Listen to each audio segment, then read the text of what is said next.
The night had fallen quiet over the neighborhood, the kind of quiet that makes the world feel paused between breaths. A cool breeze moved through the empty streets, rustling the leaves and carrying the faint scent of pine and distant chimney smoke.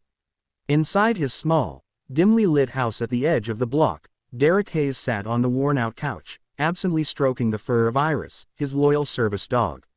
Her golden brown coat shimmered under the soft lamp beside them, and her bright eyes remained trained on him, as if she could read the exhaustion in his bones. Derek was a military veteran who had been discharged 3 years ago. Life after service had not been kind. The silent battles were harder than any he had faced on foreign soil. Some nights, the nightmares kept him awake. Other nights, the memories crept in without warning. But Iris, a highly trained German shepherd, stayed with him through every shadow. She sensed his panic before it surfaced, nudged him back when the world drifted too far away, and reminded him with her presence that he wasn't alone anymore.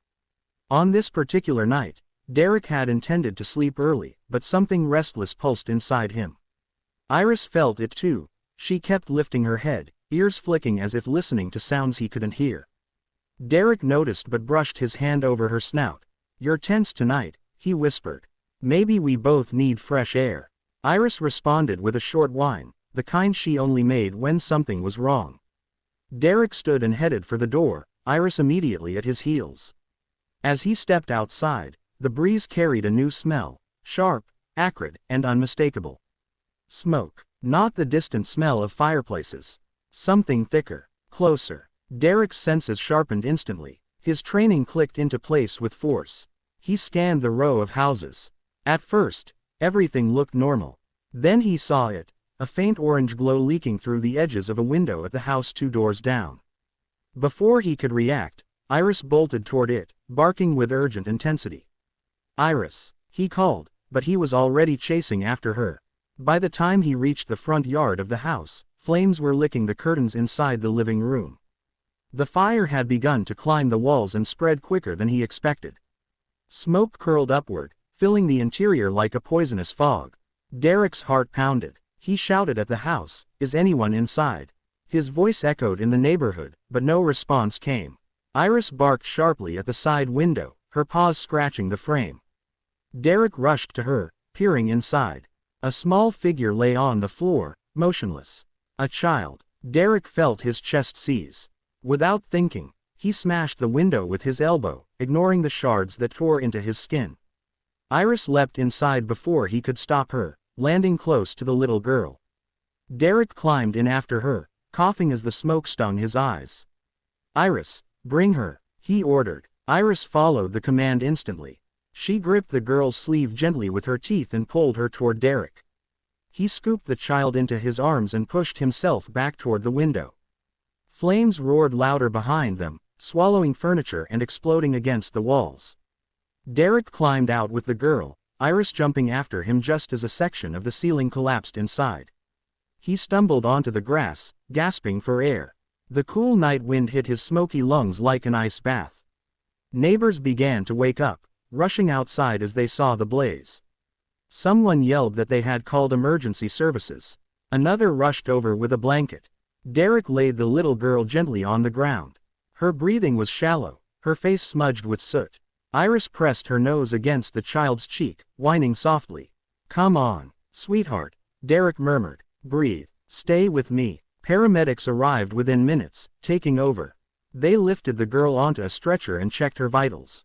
Derek watched anxiously, his hands trembling, though whether from adrenaline or fear, he wasn't sure. One of the medics looked at him. "She's alive because of you." Derek glanced down at Iris, who sat proudly beside him despite her singed fur. "Because of us," he said, voice low.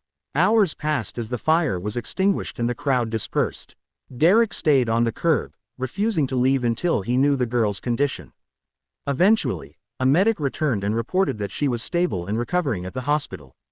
Relief washed over him like a warm tide. By the time dawn colored the sky with pale streaks of pink and gold, Derek finally walked home with Iris. His arm was bandaged, his clothes smelled like burnt wood, and his eyes were heavy with exhaustion. But inside him, something long dormant flickered, a sense of purpose he hadn't felt in years. When he reached home, He slumped onto the couch. Iris curled beside him, resting her head on his lap. Derek stroked her gently. "We did good," he whispered. Iris responded with a slow wag of her tail. He closed his eyes, intending only to rest for a moment. But the weight of the night pulled him into a deep, dreamless sleep. He had no idea that within a few hours, everything in his life was about to change. Mid-morning sunlight poured through the window when a sharp knock echoed at the door. Iris jumped up first, alert but not hostile. Derek rubbed his eyes and forced himself to stand. When he opened the door, he froze. A woman in an immaculate business suit stood before him, her hair professionally tied back, her expression a mixture of exhaustion and overwhelming emotion. Behind her was a sleek black car with tinted windows. She held a folded checkbook in her hand. "Are you Derek Hayes?" she asked, her voice trembling slightly. "Yes," he answered cautiously. She took a breath. "I'm Olivia Grant, my daughter, the little girl you saved last night. She's my whole world." Derek felt his throat tighten. "Is she all right?" "She's stable," Olivia said, eyes glistening. "The doctors said she would have died if you and your dog hadn't acted when you did."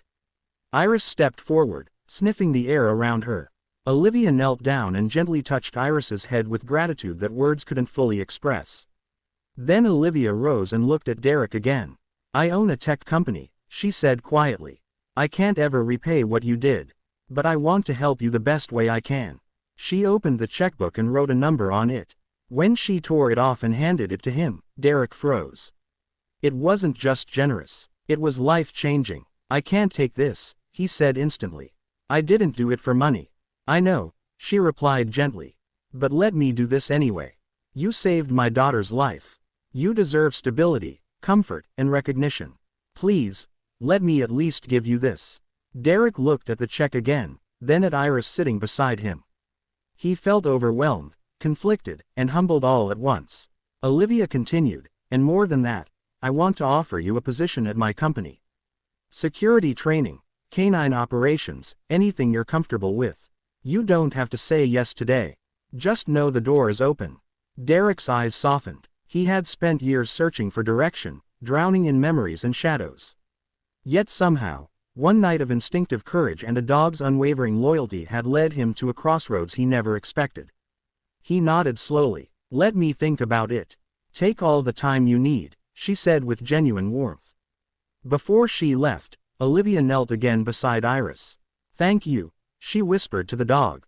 Iris licked her hand gently. As the car drove away, Derek stood in his doorway, holding the check loosely in his hand.